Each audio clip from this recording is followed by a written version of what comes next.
وَهُوَ الَّذِي، اور وہ یعنی اللہ وہ ذات ہے جس نے انشأ لکم السمع، پیدا کیے تمہارے لیے کان، یعنی اللہ تعالیٰ نے ہمارے لیے کان بنائے. اور یہاں پر السمع سے مراد سماعت بھی ہے. والابصار، اور آنکھیں، اللہ نے ہمیں آنکھیں دی الحمدللہ، اور یہاں سے مراد بصارت بھی ہے. والافئدہ، اور دل، اور یہاں سے مراد عقل و سمجھ اور شعور بھی ہے. اچھا، یہ کان اور آنکھیں ہدایت کے دروازے ہیں اور دل ہدایت کا ٹھکانہ ہے. قلیلا ما تشکرون، کتنا کم ہے جو تم شکر ادا کرتے ہو. حالانکہ قلیلاً تشکرون بھی آ سکتا تھا، لیکن قلیلا ما تشکرون اس کلام میں تاکید لا رہا ہے. اگر آپ ماں کو سرکل کر لیں، یہ ماں زائدہ ہے، ایکسٹرا ہے.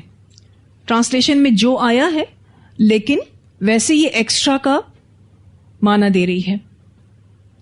کہنا یہ مقصد ہے کہ مقدار میں بھی تم کم شکر ادا کرتے ہو. شکر کی مقدار بھی بہت کم ہے. اور دوسرا معنی یہ ہے کہ وقت کے اعتبار سے بھی تم کم ہی شکر ادا کرتے ہو. بہت تھوڑے ٹائم کے لیے تم شکر ادا کرتے ہو. مقدار بھی کم ہے اور وقت بھی کم ہے. تمہارا شکر بہت کم ہے. قلیلا ما تشکرون. جب یہ بات قرآن پاک میں آتی ہے دل ڈر سا جاتا ہے. یہ بات تو اچھے سے سمجھ میں آ جاتی ہے کہ ہم جتنا بھی شکر ادا کریں کم ہے. اپنے رب کا تو ہم جتنا بھی شکر ادا کریں، لیکن ہوتا پتہ ہے کیا، جب نعمتیں زیادہ ملتی ہیں اس میں اتنے بزی ہوتے ہیں کہ شکر کرنا یاد ہی نہیں رہتا. ان نعمتوں میں اتنے بزی ہوتے ہیں کہ شکر کرنے کا ٹائم ہی نہیں ملتا. حیران کن بات ہے نا. کب آپ اپنی کسی نعمت کو محسوس کر کے اسی وقت کہتے ہیں الحمدللہ؟ اگر کہتے ہیں تو بہت اچھی بات ہے، کہنا چاہیے. کبھی ہوا کا ٹھنڈا جھونکا بھی پڑے نا چہرے پر تو بھی شکر ادا کرنا چاہیے. لیکن ہم محسوس ہی نہیں کرتے، بس ہم تو بزی ہیں. اور یہ بزی ہونا ہمارے ذہنوں پر اس طرح سے سوار ہو چکا ہے کہ ہم یہ کہتے ہوئے ہی نہیں تھکتے ہم بہت بزی ہیں، ہمیں اس کا ٹائم نہیں ملتا، ہم بہت بزی ہیں، ہمیں اس کا ٹائم نہیں ملتا. اور یہ بات ہم کام کی چیزوں کے لیے بہت کہتے ہیں، یعنی کام کی چیزوں کے لیے ہی ہمارے پاس ٹائم نہیں ہے. فضولیات کے لیے ہم ٹائم نکال ہی لیتے ہیں. اللہ نہ کرے کہ ہم ان میں شامل ہوں. قلیلا ما تشکرون. اللہ ہمیں بہت زیادہ شکر ادا کرنے والی زبان اور دل عطا کرے. ہم دل سے بھی اللہ کے شکر گزار ہو اور ہماری زبان بھی ہر وقت اللہ کا شکر ادا کرتی رہے. تبھی تو آپ دیکھیے نا کہ ایک بار الحمدللہ کہنے سے میزان بھر جاتا ہے. یہ ایسا کلمہ شکر ہے اور میزان کا جو سائز ہے اس کا اندازہ نہیں ہے ہمیں. وہ تو کل قیامت کے دن ہی ہوگا، لیکن حدیث میں آتا ہے کہ اس کا سائز آسمان اور زمین کے برابر ہے. اتنا بڑا میزان ہے. اور اللہ تعالیٰ کہتے ہیں ایک بار جو تم دل سے الحمدللہ کہتے ہو میزان بھر جاتا ہے. اس اعتبار سے بھی ایک ہوم ورک لے لیں. ایک ہفتہ شکر گزاری پر مبنی نہ گزاریں. تھوڑا سا دیکھ لیتے ہیں اپنے آپ کو. تھوڑی ٹریننگ ہوتی ہے ہماری. ان ہوم ورکس کے ساتھ ہماری تربیہ ہو جاتی ہے. ایک ہفتہ ذرا نعمتوں کو واچ آؤٹ کریں. تھوڑا ڈھونڈیں اپنی نعمتوں کو. ڈھونڈنا پڑتا ہے نا ہمیں. سامنے پڑی ہوئی نعمتیں تو نظر ہی نہیں آتی. ڈھونڈیں نعمتوں کو اور دل سے شکر ادا کریں اپنے رب کا. اللہ دیکھیے گا آپ کے دل کو جو سکون عطا کرے گا اور پھر اس میں جو برکت نصیب کرے گا. ویسے بھی شکر کی توفیق بھی نعمت ہے. کیسے شکر ادا کریں گے اپنے رب کا؟ اللہ تعالیٰ کہتے ہیں کہ تمہیں کان دیے، آنکھیں دی اور دل، کتنا کم تم شکر ادا کرتے ہو. میں اس آیت پر غور و فکر کر رہی تھی، میں لکھ رہی تھی، تو چونکہ اب مجھے گلاسز کی نیڈ ہوتی ہے. آپ یقین کریں گلاسز بھی نعمت ہے الحمدللہ. یعنی اللہ تعالیٰ نے انسان کو ایسی عقل دی کہ اگر اس کی آنکھیں دن بدن کمزور ہوتی جا رہی ہیں تو وہ گلاسز لگا کے بالکل پرفیکٹ دیکھ پاتا ہے. اور مجھے میرے گلاسز نہیں ملتے، میں بے چین ہو جاتی ہوں. اور کچھ لوگوں کے جن کے نمبرز زیادہ ہوتے ہیں، بہت زیادہ نمبرز ہوتے ہیں، ان کے لیے تو یوں سمجھ لیجئے کہ گلاسز ہی ان کی آنکھیں ہیں. وہ کچھ نہیں دیکھ پاتے جب تک کہ گلاسز نہ لگا لیں. یعنی پروڈکٹ تو نعمت ہے آنکھ, پروڈکٹ کی بائی پروڈکٹ بھی نعمت ہے. سبحان اللہ, الحمدللہ. پھر آپ دیکھیے کس طریقے سے آنکھوں کے علاج ہو رہے ہیں آج کل, لیزرز ہو رہے ہیں, 0 پہ نمبر لا رہے ہیں لوگ. سبحان اللہ. کبھی آپ نے یہ لیزر آپریشن دیکھا آنکھوں کا؟ کس طریقے سے یہ ہوتا ہے؟ صرف ایک لائٹ کے ذریعے پردے کو چیرا جاتا ہے اور آنکھ برابر دیکھنا شروع ہو جاتی ہے. کیا اللہ کی شان ہے. ہم ان کانوں کا, ان آنکھوں کا اور اس دل کا کیا شکر ادا کریں گے؟ نہیں ادا کر سکتے, کر ہی نہیں سکتے. یہ خود ایک نعمت ہے. آنکھیں, کان, دل اپنا اپنا کام کر رہی ہیں الحمدللہ. دیکھنے کے لیے آنکھ کو کمانڈ نہیں کرنا پڑتا, دیکھو, دیکھ رہی ہیں. اچھا استعمال کریں ان آنکھوں کا, ان کانوں کا اور اس دل کا, تو انشاءاللہ یہ نعمتیں برقرار رہیں گی انشاءاللہ, کیونکہ اللہ تعالیٰ فرماتے ہیں لئن شکرتم لأزیدنکم. الحمدللہ. وَهُوَ الَّذِي, اور وہ اللہ وہ ذات ہے جس نے ذرأکم پھیلایا تم کو فی الارض زمین میں, وإلیہ تحشرون, اور اسی کی طرف تم اکٹھے کیے جاؤ گے. یہ دونوں آیتیں کون سی سورت میں پڑھتے ہیں آپ؟ سورۃ الملک میں. ملتا جلتا ٹیکسٹ. روزانہ رات کو بھی یہ میسج دیا جاتا ہے ہمیں. آپ دیکھتے ہیں کبھی یہ جنریشنز کس طرح سے پھیل رہی ہیں. ایک شادی شدہ کپل کب ماں باپ بنتے ہیں, کب دادا دادی یا نانا نانی بنتے ہیں, کب پر دادا پر دادی پر نانی پر نانا بنتے ہیں, اور یہ اتنا اسموتھ ٹریک ہے پتہ بھی نہیں چلتا. زندگی اس طریقے سے رواں دوا ہے, نوٹس ہی نہیں ہوتا. آپ کا اسٹیٹس چینج ہوتا جاتا ہے. آپ سنگل تھے, آپ میرڈ ہو گئے, میرڈ ہونے کے بعد آپ پھر ماں بن گئی, ماں بننے کے بعد پھر آپ نانی دادی بن گئی, پھر آپ پتہ نہیں پھوپھی چچی پتہ نہیں کیا کیا بنی, اور یہ جنریشنز ٹو جنریشنز جو ہیں چلتی جا رہی ہیں, اور یہ اتنا اسموتھلی سب کچھ ہو رہا ہے پتہ بھی نہیں چلتا. ایک نسل آتی ہے, آ کر بڑی ہو جاتی ہے, کام کے قابل بن جاتی ہے, پرانی ختم ہونے کے قریب ہو جاتی. یہ اللہ کا کیا نظام ہے. اللہ تعالیٰ فرماتے ہیں میں تمہیں پھیلا رہا ہوں زمین میں, جس طرح سے پھیلا رہا ہوں اسی طرح سے پھر اکٹھا بھی کروں گا. بعث بعد الموت بھی ہوگا. وَهُوَ الَّذِي, اور وہ اللہ وہ ذات ہے جو یحیی زندہ کرتا ہے, وَيُمِیتُ اور موت دیتا ہے, وَلَهُ اور اس کے لیے ہے اختلاف اللیل والنہار, اختلاف دن اور رات کا. افلا تعقلون, کیا بھلا نہیں تم عقل سے کام لوگے. سوالیہ انداز ہے کیونکہ پیچھے بھی ہم پڑھ چکے سوالیہ انداز, اب دوبارہ سوالیہ انداز ہے.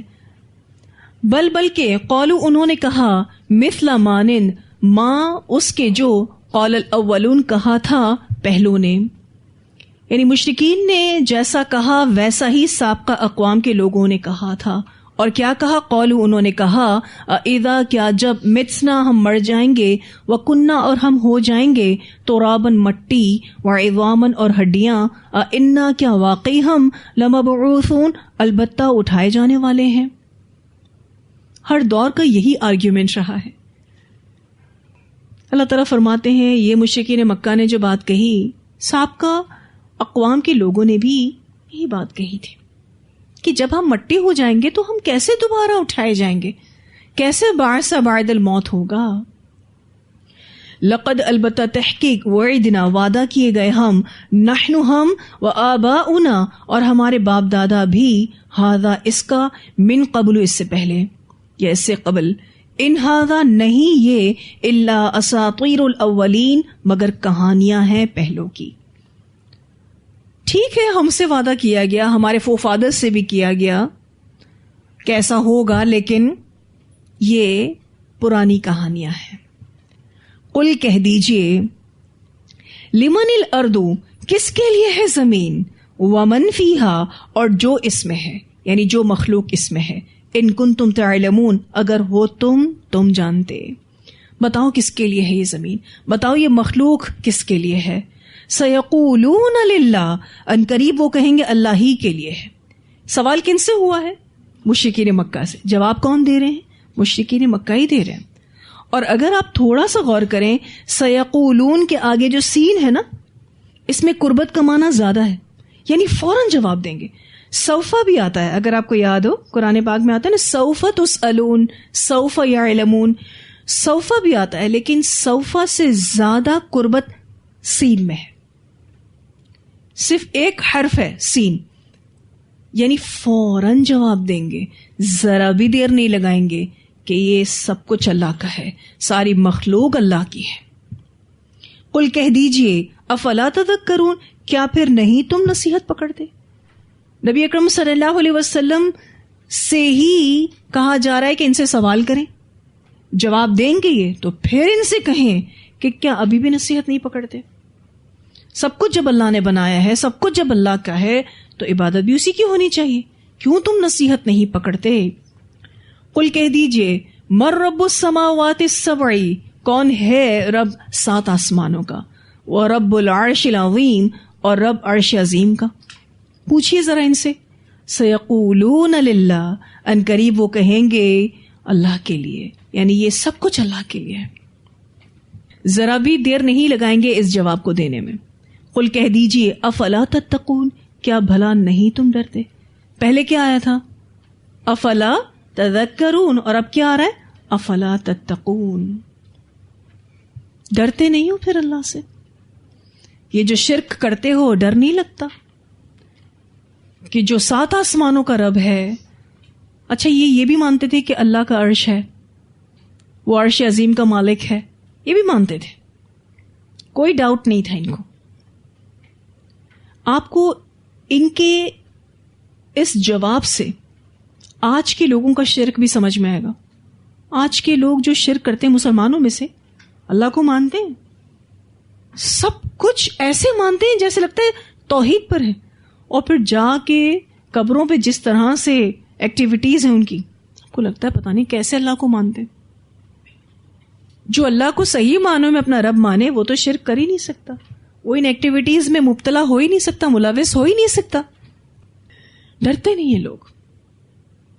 قل کہہ دیجئے من بیدہ، کون ہے جس کے ہاتھ میں ہے ملکوت بادشاہت کل شیء، ہر چیز کی. پوچھئے ان سے کس کے ہاتھ میں ہر چیز کی بادشاہت ہے؟ وہو، اور وہ یعنی وہ اللہ، یجیرو پناہ دیتا ہے، ولا یجارو اور نہیں پناہ دی جاتی، علیہ اس کے مقابلے میں، یعنی جس کے مقابلے میں کسی کو پناہ نہیں دی جا سکتی. ان کنتم تعلمون، اگر ہو تم علم رکھتے. وہ پناہ دیتا ہے، تم اگر کسی کو بچانا چاہو اللہ کے مقابلے میں آ کر بچا تھوڑی نہ سکو گے. تم اگر کسی کو پناہ دینا چاہو اس کے مقابلے میں آ کر تو پناہ تھوڑی نہ دے سکو گے، اگر تمہیں یہ باتیں معلوم ہیں تو. سیقولون للہ، ان قریب وہ کہیں گے اللہ ہی کے لیے ہے. سبحان اللہ. آپ دیکھیں جواب فوراً یہی ہے. ہم مانتے ہیں ساری بادشاہت اللہ کی ہے، ہم مانتے ہیں پناہ بھی وہی دیتا ہے، ہم مانتے ہیں کہ ہم کسی کی مدد نہیں کر سکتے اس کے مقابلے میں آ کر. قل کہہ دیجئے فَأَنَّا، تو کہاں سے، تُسْحَرُونَ تم جادو کیے جاتے ہو. پھر سمجھ نہیں آتا کہ تم کیسے مسحور ہو. اہل مکہ سے یہ سارے سوال پوچھے گئے، جواب میں انہوں نے یہی کہا کہ اللہ ہی کرتا ہے، لیکن یہ تصدیق نہیں کرتے تھے. اور یہاں جو بات ہو رہی نا قل فَأَنَّا تُسْحَرُونَ، کہہ دیجئے تو کہاں سے تم جادو کیے جاتے ہو. ایسی بات ان سے اس لیے کہی گئی کیونکہ جس پر جادو ہوتا ہے وہ حقیقت کو سمجھنے سے قاصر ہوتا ہے، اس کو حقیقت سمجھ نہیں آتی. تو کیا تم پر جادو ہو گیا ہے؟ جتنی بھی آیات ہم نے پڑھی جس میں سوالیہ انداز تھا، ہم نے یہاں پر بھی کچھ کلام ایسا پڑھا جس میں سوالیہ انداز تھا، پیچھے بھی ہم نے کچھ آیات پڑھی جس میں سوالیہ انداز تھا. سوالیہ انداز میں بات کیوں ہوتی ہے؟ تاکہ حقیقت واضح ہو، تاکہ انسان متوجہ ہو. کیونکہ سوال کے بعد انسان غور و فکر کرتا ہے، سوچتا ہے، اور حجت تمام کرنے کے لیے بھی سوال کیا جاتا ہے. اب اللہ تعالیٰ ان کو بتائیں گے کہ صحیح بات کیا ہے. بل اتیناہم بالحق، بلکہ ہم لائے ہیں ان کے پاس حق کو، اور یہاں پر حق سے مراد قرآن ہے.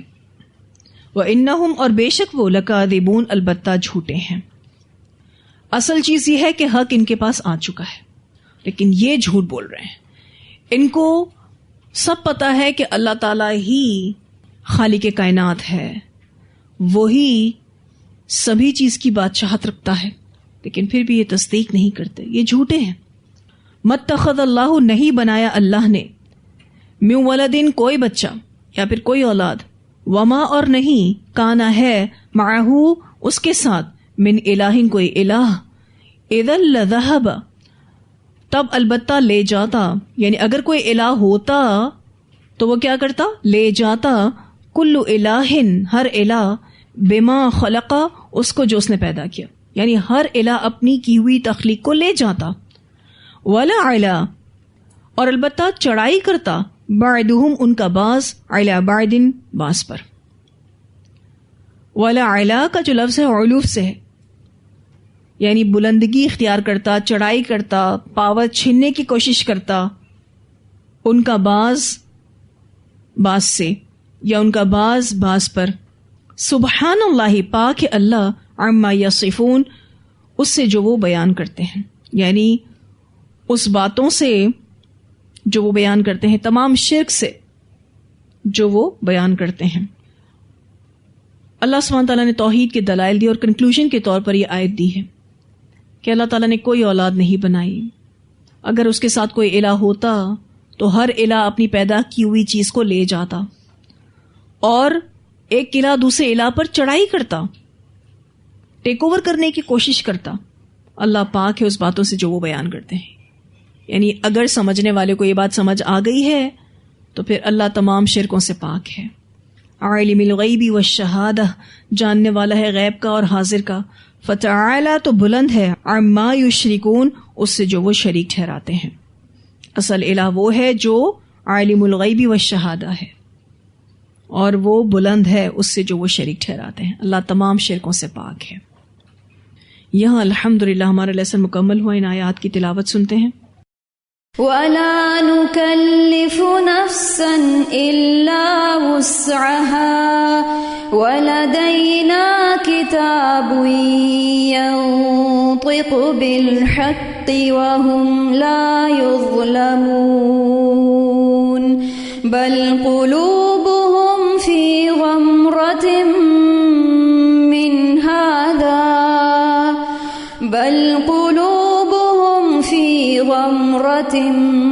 مِّنْ هَذَا وَلَهُمْ أَعْمَالٌ مِّن دُونِ ذَلِكَ هُمْ لَهَا عَامِلُونَ حَتَّى إِذَا أَخَذْنَا مُتْرَفِيهِمْ بالعذاب إذا هم يجأرون لا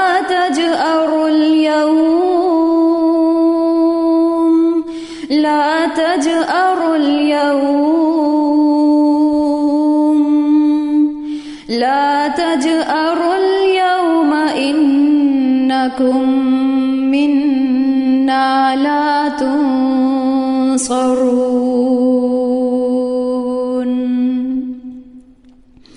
قد كانت آياتي تتلى عليكم فكنتم على أعقابكم تنكصون مستكبرين به سامرا تهجرون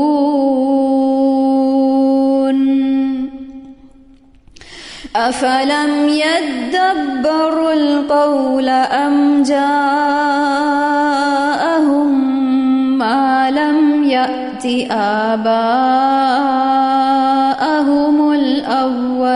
الأولين أم لم يعرفوا رسولهم فهم له منكرون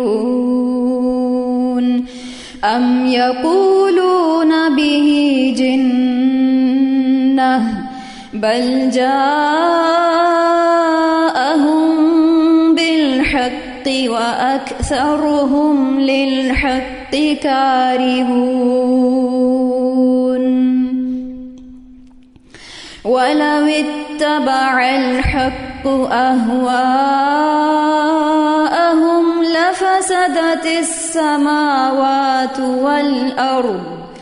لفسدت السماوات والأرض ومن فيهن بل أتيناهم بذكرهم فهم عن ذكرهم معرضون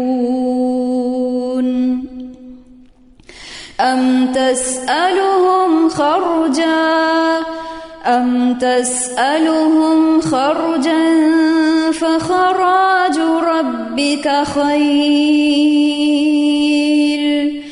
أم تسألهم خرجا فخراج ربك خير وهو خير الرازقين وإنك لتدعوهم إلى صراط مستقيم وإن الذين لا يؤمنون بالآخرة عن الصراط لناكبون ولو رحمناهم وكشفنا ما بهم من ضر للجوا في طغيانهم يعمهون ولقد أخذناهم بالعذاب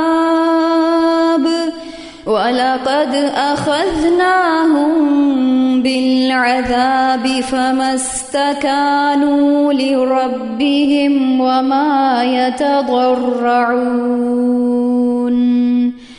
حتى إذا فتحنا عليهم بابا ذا عذاب شديد إذا هم فيه مبلسون وهو الذي أنشأ لكم السمع والأبصار والأفئدة قليلا ما تشكرون وهو الذي ذرأكم في الأرض وإليه تحشرون وهو الذي يحيي ويميت وله اختلاف الليل والنهار أفلا تعقلون بل قالوا مثل ما قال الأولون قالوا أإذا متنا وكنا ترابا وعظاما أإنا لمبعوثون لقد وعدنا نحن وآباؤنا هذا من قبل إن هذا إلا أساطير الأولين قل لمن الأرض ومن فيها إن كنتم تعلمون سيقولون لله قل أفلا تذكرون قل من رب السماوات السبع ورب العرش العظيم سيقولون لله قل أفلا تتقون قل من بيده ملكوت كل شيء وهو يجير ولا يجار عليه إن كنتم تعلمون سيقولون لله قل فأنا تسحرون بل أتيناهم بالحق وإنهم لكاذبون ما اتخذ الله من ولد وما كان معه من إله إذا لذهب كل إله بما خلق ولعلى بعضهم على بعض سبحان الله عما يصفون عالم الغيب والشهادة فتعالى عما يشركون.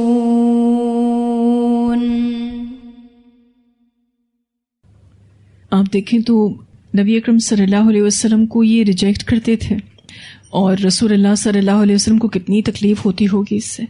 اللہ تعالیٰ نے آپ صلی اللہ علیہ وسلم کو کیسی تسلی اتاری ہے کہ یہ تو اپنے ہی ذکر سے منہ موڑے ہوئے ہیں. آپ کوئی ٹیکس تھوڑی نہ مانگتے ان سے، آپ کوئی اجر تھوڑی نہ مانگتے ان سے، آپ تو اپنے رب کے ساتھ اجر کی امید لگائے ہوئے ہیں. آپ صراط مستقیم کی طرف بلا رہے ہیں. آپ دیکھیں رسول اللہ صلی اللہ علیہ وسلم کو اللہ تعالیٰ کتنی تسلی دے رہے ہیں، کیونکہ مشرکین مکہ نے جو جینا حرام کیا ہوا تھا نا مسلمانوں کا، اس کا میں اور آپ اندازہ بھی نہیں لگا سکتے. جتنے ٹینشن میں تھے آپ صلی اللہ علیہ وسلم اس دعوت و تبلیغ کے کام کو لے کر. بہت مشکل وقت تھا، بہت مشکل وقت. میں اور آپ تو اس کی ایک چھوٹی سی جھلک کو بھی محسوس نہیں کر سکتے. اور پھر رسول اللہ صلی اللہ علیہ وسلم پر ایسی آیات کا نازل ہونا، دل کو کتنی ڈھارس ملتی ہوگی کہ آپ سیدھے راستے پر بلانے والے ہیں. راستے سے تو وہ ہٹا ہوا ہے جو آخرت پر ایمان نہیں لاتا. آپ نے بد دعا کی ان کے لیے، لیکن یہ پھر بھی نہیں سدھرے. آپ نے ان کے لیے دعا کی تو آپ کی دعاؤں سے ہی ان کا بھلا ہوا. اور پھر اس کے بعد بھی یہ عاجز نہیں ہوئے، کیونکہ انسان بڑا ہی ناشکر ہے. نہ وہ اپنی سماعت کا، نہ اپنی بصارت کا، نہ اپنی سمجھ بوجھ کا، کسی چیز کا بھی شکر ادا نہیں کرتا. اگر کرتا ہوتا نا تو اللہ کو پہچان لیتا. اور پھر مختلف سوالوں کے ساتھ توحید کے دلائل دیے گئے. بتایا گیا کہ یہ باتیں صرف مشرکین مکہ نہیں کرتے، یہ تو پہلے کی قومیں بھی یہی باتیں کرتے کرتے چلی گئیں. وہی سیم آرگیومنٹ انہوں نے بھی کیا، اور انہوں نے بھی کہا کہ یہ تو پرانی کہانیاں ہیں. اور جب اللہ کے بارے میں ان سے پوچھتے ہو تو کہتے ہیں اللہ ہے، سب کرتا دھرتا تو اللہ ہی ہے، سارے پاورز تو اللہ کے پاس ہی ہیں. لیکن یہ مانتے نہیں. تو یہ آیات جو ہیں وہ نبی اکرم صلی اللہ علیہ وسلم کے لیے بہترین تسلی بھی ہیں، کیونکہ ایز دائی دین ہم سب اس فکر کو تھوڑا بہت سمجھ سکتے ہیں کہ جب ہم کسی کو کوئی بات بتاتے ہیں اور وہ سمجھ کر نہیں دیتا، عمل اس کا بدلتا نہیں، تو اس تکلیف کو ہم شاید کچھ پرسنٹیج سمجھ سکتے ہیں کہ کیا تکلیف ہوتی ہے ایک دائی دین کو. اور رسول اللہ صلی اللہ علیہ وسلم کو تو اتنی تکلیف ہوتی تھی کہ اللہ تعالیٰ فرماتے ہیں فَلَعَلَّكَ بَاخِعٌ نَفْسَكَ عَلَىٰ آثَارِهِمْ إِن لَّمْ يُؤْمِنُوا بِهَٰذَا الْحَدِيثِ أَسَفًا. اس ٹینشن میں تو گویا آپ مر ہی جائیں گے. اللہ تعالیٰ اپنے رسول کو بہت اچھے سے جانتا تھا نا، اس لیے تسلی بھی اتاری. اسی طرح اہل ایمان کو بھی اللہ دل میں تسلی اتارتا ہے کہ آپ کا کام صرف بتا دینا ہے. ایز مومن آپ کی رسپانسبلٹی ہے دین کو پھیلانا. ایز مومن آپ کی رسپانسبلٹی ہے اپنے اندر کانفیڈنس پیدا کرنا، کلام میں پختگی پیدا کرنا، آگے اللہ کے پیغام کو پہنچانا. آپ اگر یہ رسپانسبلٹی لینا نہ چاہیں تو اور بات ہے، لیکن ہم پر یہ ذمہ داری لازمی طور پر عائد ہوتی ہے. اس کو کرنے والے بنے انشاءاللہ تعالی. پھر اللہ تعالیٰ آپ کا ہاتھ بھی تھامے گا، آپ کے دل کو بھی تھامے گا. ٹھیک ہے جی. الحمدللہ ہمارا یہاں لیسن مکمل ہوا. اللہ تعالیٰ ہم سب کو بہترین عمل کرنے کی توفیق عطا فرمائے. وآخر دعوانا الحمد للہ رب العالمین. سبحانک اللہم وبحمدک نشہد ان لا الہ الا انت نستغفرک ونتوب الیک.